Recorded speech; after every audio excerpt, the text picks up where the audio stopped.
नमस्कार दोस्तों, स्वागत है आपका अपने यूट्यूब चैनल बालाजी भाई नरेश सर में। आज हम लोग डाइजेस्टिव सिस्टम के अंतर्गत आने वाले यकृत या जिगर या लीवर को पढ़ने वाले हैं। इसकी विशेषताओं के बारे में जानने वाले हैं और ये किस प्रकार से पाचन में सहायता करते हैं इसके बारे में जानेंगे। तो जैसा कि यहाँ पर लिखा हुआ है, लीवर यकृत या जिगर आप इसे बोल सकते हैं। और सबसे तेज कोश का विभाजन इसी यकृत में ही होता है। अगर बात किया जाए डाइजेस्टिव सिस्टम में, तो डाइजेस्टिव सिस्टम को अगर मैं यहाँ बनाऊँ, ध्यान से देखिएगा भैया, आपको जो है थोड़ा और अच्छे से बनाते हैं।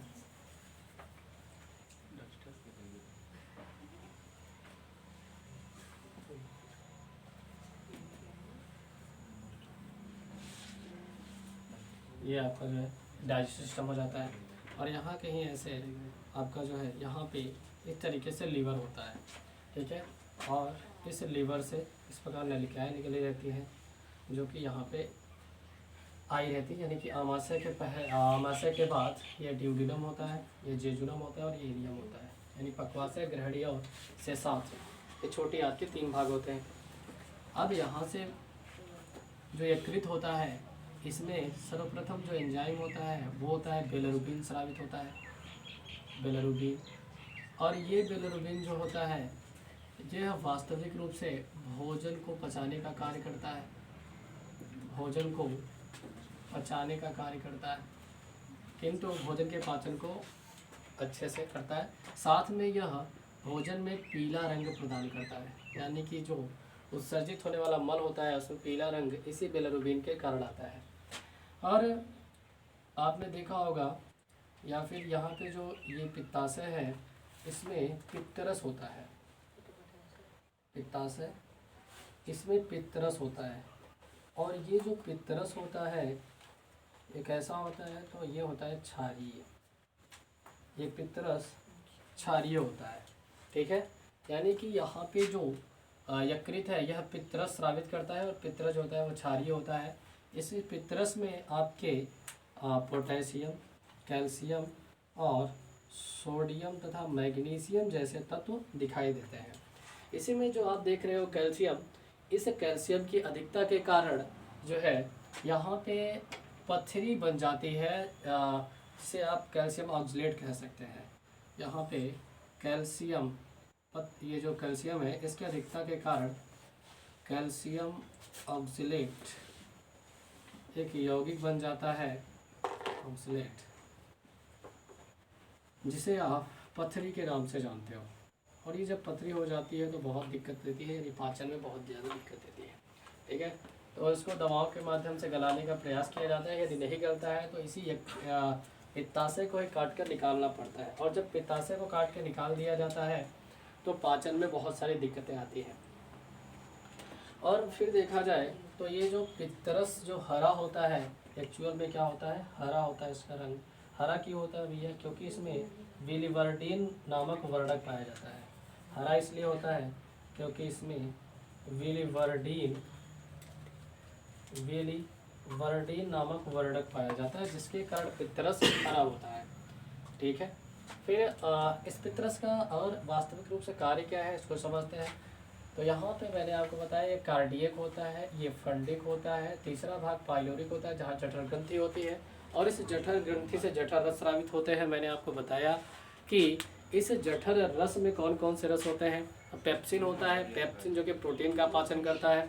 दूसरा श्लेष्मा या म्यूकोसा होता है जो कि आमाशय की आंतरिक दीवारों को HCl से रक्षा प्रदान करता है। तीसरा रेनिन होता है जो कि दूध का पाचन करता है। और चौथा एंजाइम जो होता है वो आपका लाइपेज जो कि वसा का पाचन करता है। इतने सारे एंजाइम्स आपको देखने को मिल जाते हैं कहाँ पे, जठर ग्रंथि द्वारा, जो कि जठर रस द्वारा, जिससे जठर रस स्रावित होता है, ठीक है। आपका हो गया HCl भी होता है। HCl क्या करता है, जो कि आमाशय में अम्लीयता उत्पन्न करता है और भोजन में उपस्थित बैक्टीरियाज को मारने का काम करता है या भोजन को गलाने का कार्य करता है। तो कुल 5 एंजाइम हो जाते हैं जो कि यहाँ पे आपके आमाशय में कार्य करते हैं। अब आपने देखा कि भोजन यदि आमाशय में है तो वहाँ पे रहकर ये अम्लीय है, यहाँ पे भोजन अम्लीय अवस्था में है, यानी कि इसमें क्या मिला हुआ है, HCl मिला हुआ है और बहुत सारे एंजाइम्स, जैसे कि मैंने आपको बताया HCl के अलावा रेनिन है, लाइपेज है, पेप्सिन है, ये सारे एंजाइम्स यहाँ पे मिले हुए हैं, ठीक है। बट जैसे ही यहाँ पे एंजाइम्स आता है मेरे बच्चे, तो यहाँ पे जो एंजाइम्स है, जैसे एंजाइम्स युक्त भोजन यहाँ पे आता है तो यहाँ पे यकृत द्वारा दो संदेश वाहक एंजाइम स्रावित किए जाते हैं। एक होता है कोलेसिस्टोकाइनिन, चीज़ों को बहुत ध्यान से समझेंगे, आपको बहुत आसानी से समझ में आ जाएगी। कोलेसिस्टोकाइनिन तथा दूसरा होता है भैया, दूसरा होता है आपका सिक्रेटिन, दूसरा होता है सिक्रेटिन। ये किसके द्वारा स्रावित किए जा रहे हैं? यकृत द्वारा। ये दोनों संदेशवाहक एंजाइम है। ध्यान से आपको समझना है कि जैसे ही भोजन, ये आपका लास्ट वाला जो भाग है पाइलोरी, इससे यहाँ पे ड्यूडेनम में आता है तो ये जो कोलेसिस्टोकाइनिन होता है ये जो है पित्तरस, इसके द्वारा स्रावित किया जाता है और ये पित्ताशय को उत्तेजित करता है कोलेसिस्टोकाइनिन, जिससे कि पित्तरस यहाँ पे स्रावित हो जाता है।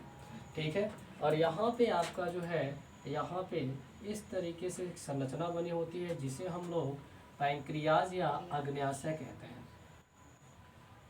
पैंक्रियाज या अग्न्याशय कहते हैं। ठीक है, और इसमें होता है लैट।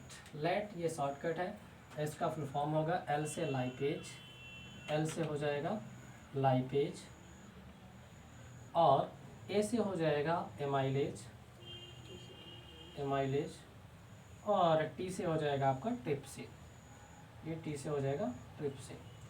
ठीक है, लाइपेज वसा का पाचन करता है, एमाइलेज स्टार्च का पाचन करता है, और आपका ट्रिप्सिन प्रोटीन का पाचन करता है। हालांकि और भी बहुत सारे आपके एंजाइम मैंने अमाशय में बताए थे, जैसे कि आपको बताया था पेप्सिन बताया था, वो भी प्रोटीन का पाचन करता है। प्रोटीन का पाचन कैसे करता है इस चीज़ को मैं आपको बताता हूँ। ठीक है, किस प्रक्रिया द्वारा होता है, कहाँ कहाँ होता है, वो भी मैं अभी लिख के आपको बता दूंगा। तो क्या हुआ, पहले इस चीज़ को समझ लेते हैं। यहाँ पे ये लैट साबित होता है। अब क्या हुआ, कोलेसिस्टोकाइनिन इसको उत्तेजित किया, तो जैसे यहाँ अम्लीय भोजन आया, ये अम्लीय भोजन जैसे यहाँ पे आया, तो जैसे यहाँ से गुजरा, तो ये उत्तेजित अवस्था जब इसकी आ जाती है, यानी ये उत्तेजित कर देता है, तो ये पित्तरस स्रावित करता है। मैंने बता रखा है आपको कि पित्तरस होता है क्षारीय, और यहाँ पे जब क्षार और अम्ल मिलते हैं तो भोज्य पदार्थ हो जाता है उदासीन। उदासीन होने से मतलब सीधा सा ये है कि यहाँ पे जो भोज्य पदार्थ है, इसमें से सारे के सारे एंजाइम्स नष्ट हो जाते हैं, या किसी भी प्रकार का एंजाइम इसमें नहीं रह जाता है। अब पाचन कैसे होगा? अगर सवाल भैया इसमें अगर सारे एंजाइम नष्ट हो जाएंगे, सवाल ये उठता है कि पाचन कैसे होगा फिर आगे चल के भोज्य पदार्थ का? तो यहाँ पर फिर आपका जो है यहाँ से सिक्रेटिन एंजाइम होता है संदेशवाहक, ये क्या करता है, यकृत द्वारा स्रावित, इसको उत्तेजित करता है, यानी अग्न्याशय को उत्तेजित करता है, और अग्न्याशय लैट स्रावित करता है।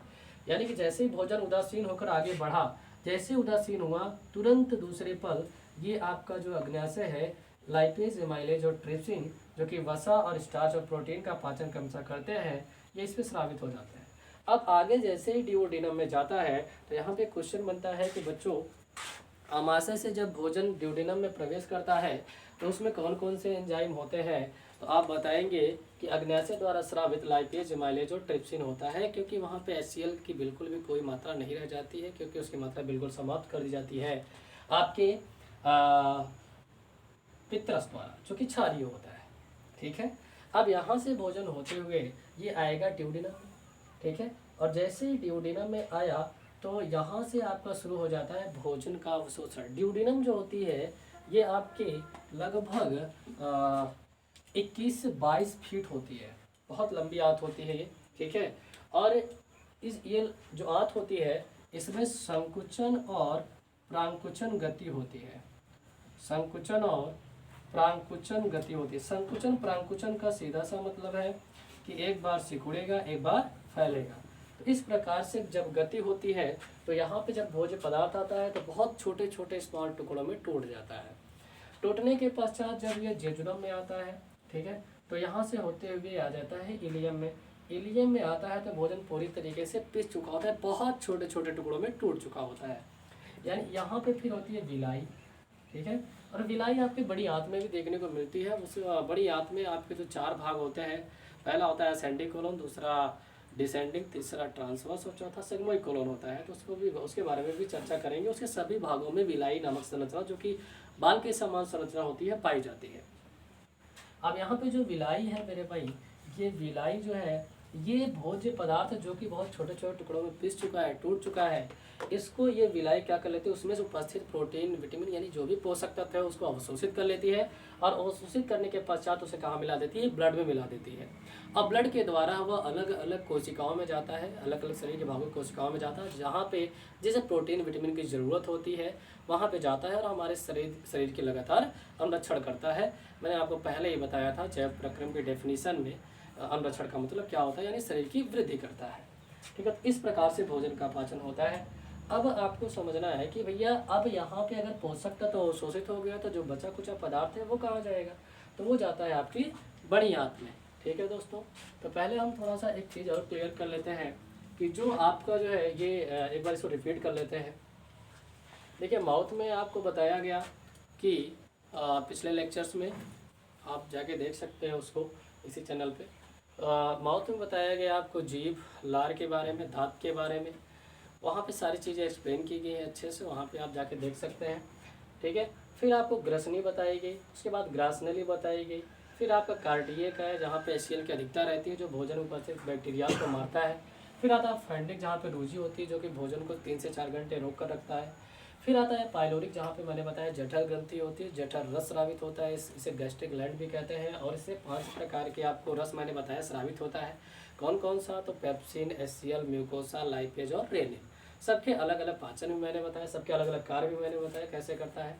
फिर यहाँ से भोजन अम्लीय था तो अम्लीयता को समाप्त करने के लिए पित्तरस स्रावित किया गया जो कि किससे उत्तेजित हुआ था, यकृत या पित्ताशय कोलेसिस्टोकाइनिन संदेशवाहक एंजाइम जो कि यकृत द्वारा ही स्रावित किया गया था।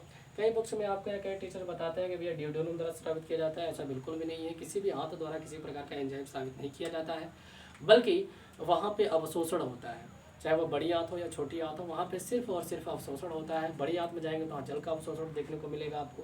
ठीक है, जल के साथ प्रोटीन और विटामिन का भी अवशोषण देखने को मिलता है।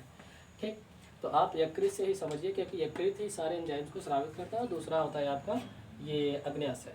ठीक है, तो यहाँ पे फिर मैंने बताया जैसे ही भोजन उदासीन हुआ तो लैट स्रावित हुआ, लाइपेज, एमाइलेज, ट्रिप्सिन जो कि अग्न्याशय द्वारा स्रावित किए जाते हैं। लाइपेज वसा का पाचन करता है, एमाइलेज स्टार्च का पाचन करता है और ट्रिप्सिन प्रोटीन का पाचन करता है।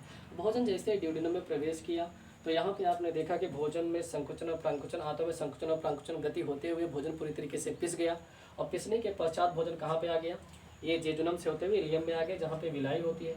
अब विलाई क्या करती है, प्रोटीन विटामिन का अवशोषण कर लेती है और इसके पश्चात बड़ी आंत में भी जाता है तो वहाँ भी भोजन का अवशोषण होता है। इतनी सारी चीज़ें क्लियर हो गई। अब इसके बाद हम लोग अगले वाले लेक्चर में आपको बड़ी आंत के बारे में बताया जाएगा। ठीक है दोस्तों, तो मिलते हैं अगले लेक्चर में। तो आपको इसका जो है PDF वीडियो के नीचे डिस्क्रिप्शन में मिल जाएगा। ठीक।